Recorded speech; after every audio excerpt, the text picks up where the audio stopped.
Thanks for having me. Yeah, right now, I was listening to Dr. Roberts a moment ago, and I was thinking about this strike addressing about the Mexican flaws right now, but he started to say something that I believe is quite true. The first one is the López Obrador Mexico is not the real and complete Mexico. And for me, that's quite important to understand with our neighbors, the US, because right now, there's a lot of polarization also in Mexico. And why I believe that depolarization is a due first step in order to try to get the things right in Mexico. First of all, because it's the only way to try to team up the people who can to offer a political alternative in order to rebuild institutions, the democratic institutions, and in order to redesign or recover the original design of the judiciary right now. So if we don't try to work through foundations, through university, and through NGOs about the depolarization, it's not possible to offer to the general opinion, to the public opinion, an alternative to build an alternative political project. And we need to have a very strong counter-offer of Morena, because the last models, and I refer Partido Acción Nacional, Partido Revolucionario Institucional, and the other parties, are not a real content offer. Why? Because they choose pragmatism. If I want to try to learn something about this conservatism movement in US, that's it. They have also an axiological offer. We lost the axiological offer a long time ago. That's why pragmatism makes politics, makes safety, and makes another political issues like something abstract. And when you make something in politics abstract, at the end of the way, it has nothing to do with people, with that specific people, with that specific names, with that specific regions. So we need to do a depolarization to repersonalize politics and so make a good counteroffer. American way of life and US culture is quite different from the Mexican culture and Mexican way of life. That's a fact. You know? We do the things differently in family, in education, and politics also, and that is reflected in our systems. But the core point here is we have a common shared values, and we have the same Western values foundations. And that's important to say, because we have the same end of the road. Maybe the different how we enact this is an enrichment, it's not a poorness thing.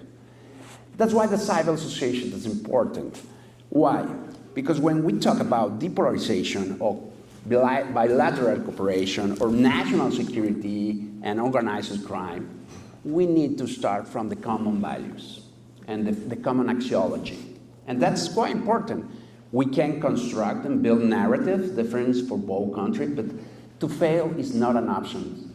2 days ago, I was in the National Museum of the Air and Space in Washington, D.C., and I felt this phrase, no? At the NASA, no? In the Apollo 11 mission, no?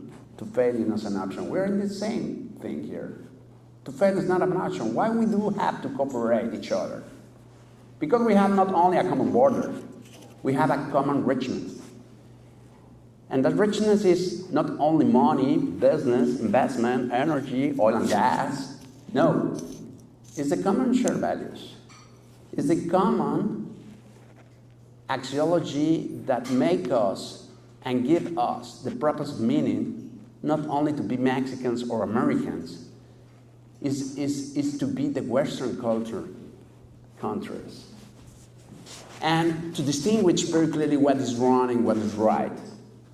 That's why we cannot deal with the cartels. That's why we cannot deal with the corruptions. So we need to throw away the temptation that we only, as America, as my proposal, have to strong our position. But you cannot strong your position if you don't strengthen as well your interest. And in that place, we will find we have the common interest and the common goods for each country. That's why my proposal is very simple.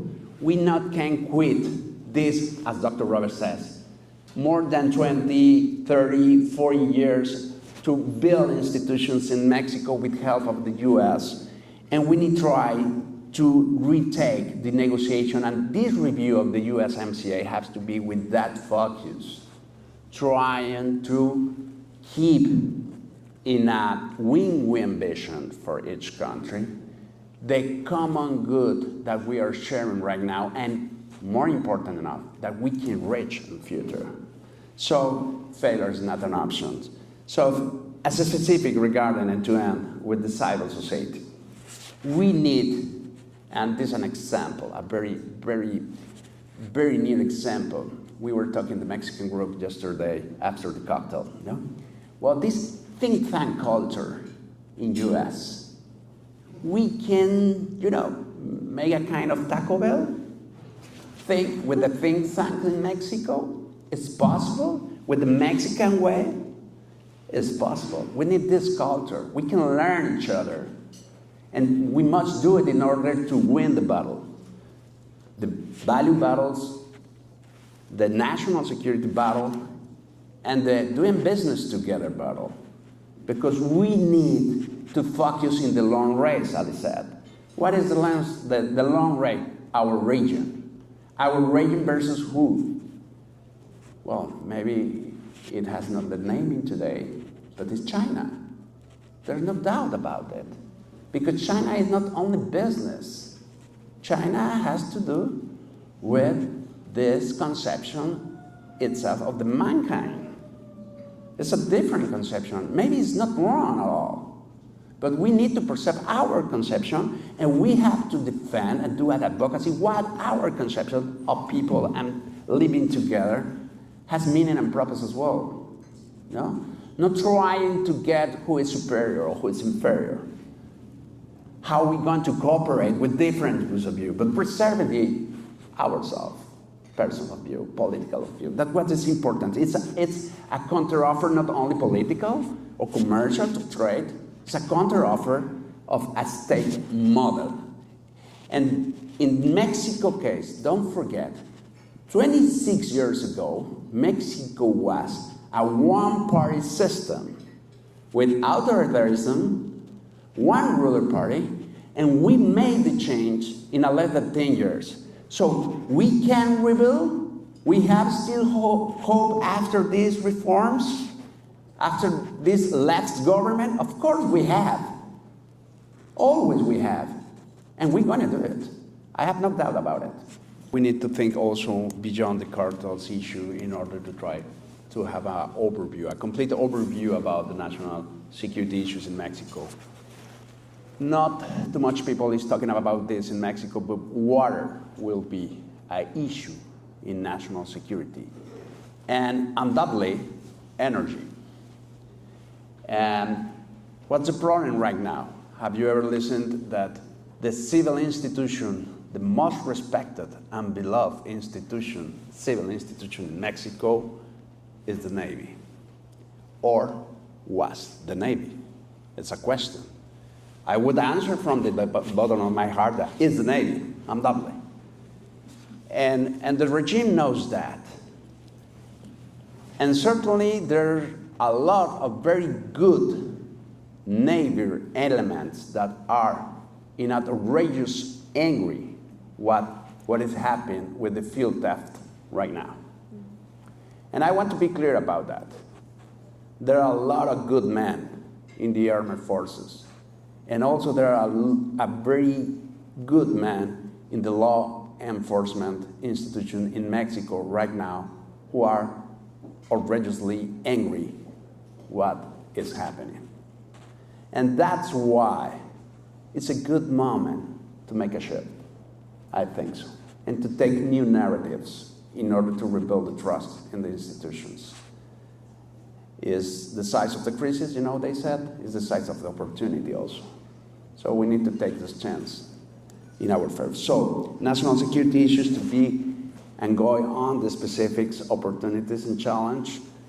With the cartels, we need to rescue the concept that the public safety achieved coming from the local issues to the national issues. That's quite important strategy, because there are very good samples that are working right now, like Uruapan, Michoacán, and its mayor, like Querétaro, like Monterrey.